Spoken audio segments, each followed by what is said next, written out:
Iblis volunteered that if he can come with the angels to kill these corrupted jinns on the earth, and Allah Azza wa Jal gave him permission.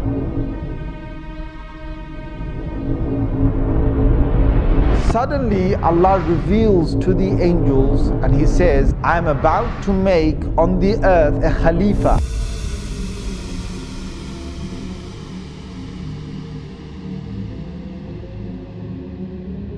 Now Iblis is a creation of God. Iblis is a creation of God. Iblis is a jinn. Iblis is, he's made of fire, which the Quran talks again in several places that he's made of fire. But where did Iblis come from? And were there the likes of Iblis before? So the Mufassirun have commented. Again, this is based on those narrations that I talked about earlier.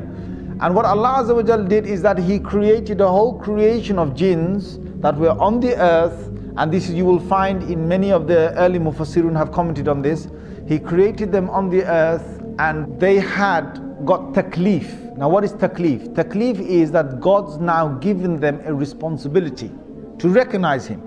Now when Allah gives responsibility to creation, He will send messengers. So what Allah did is that He sent jinn messengers.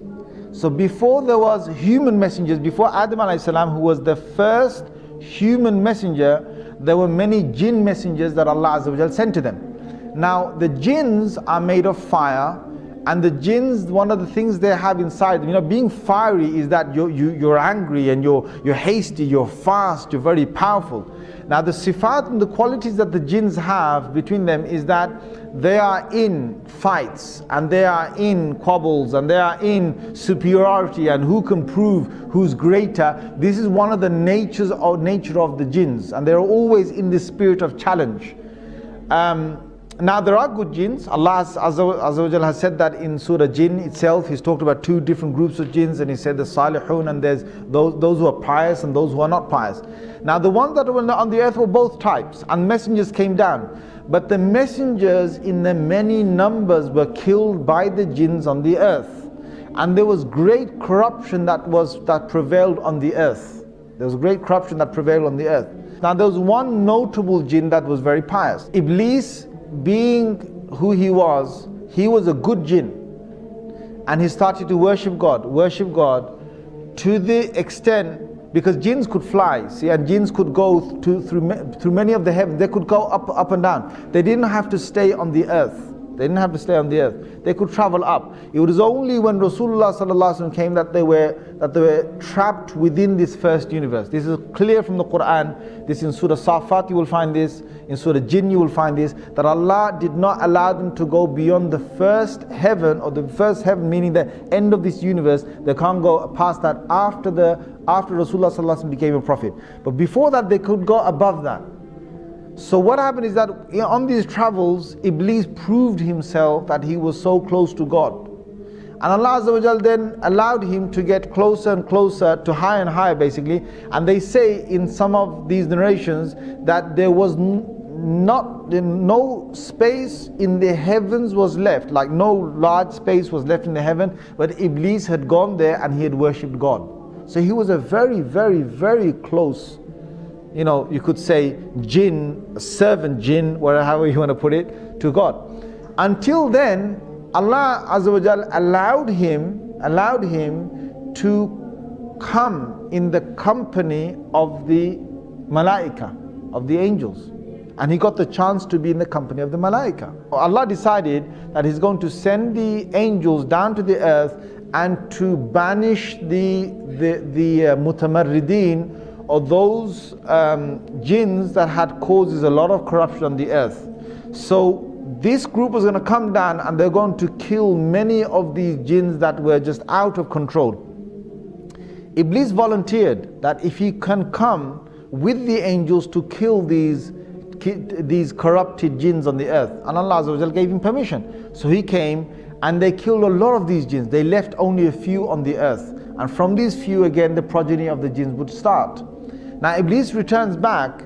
Now many, maybe hundreds of years, I don't know, whatever is going by, because jinns have very long lives. They don't have short lives that the human beings that, we only have 60, 70, 100 years. They have hundreds of years. Perhaps they could have a few thousands of years of living.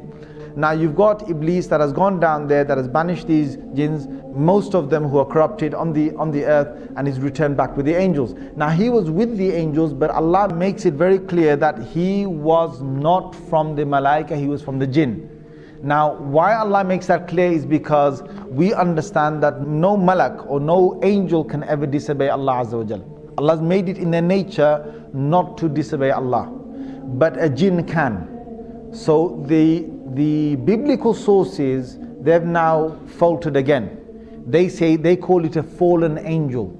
So what they say is that if an angel decides to go against the will of God or the command of God, then that angel, Allah drops him from the rank of the angels, and now he becomes a fallen angel. That's the biblical sort of side, or what some of them believe.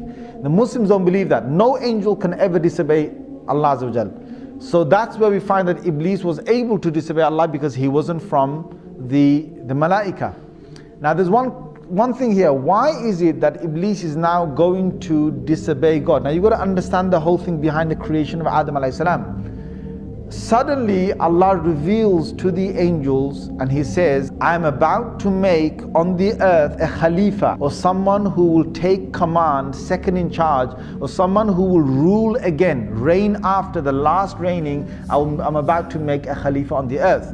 Now when Allah said that, Iblis got really happy, right? He must have got really happy. And you know why? Because Iblis knows that the angels are not the ones who are going to rule the earth. If there's anyone, there's going to be the creation from the jinns. Allah's going to now make a Khalifa perhaps from the jinns. But Allah's decision wasn't that He's going to make a Khalifa or a vicegerent from the jinns. His decision now was that He's going to create this new creation. Now this shocked Iblis, because all these years that Iblis had worshipped Allah and had been so good was because he wanted power, he wanted prestige, he wanted to be in charge of the earth, he wanted to be, come back on the earth, and he's going to be sent perhaps as a messenger, or he's going to be sent with a new command of God on the earth, or he's going to be in charge of the jinns on the earth. There's something beautiful that's going to come for Iblis, something that he had a big glimmer and a big hope in, and all that was getting crushed now with this new creation. Now who is this new creation?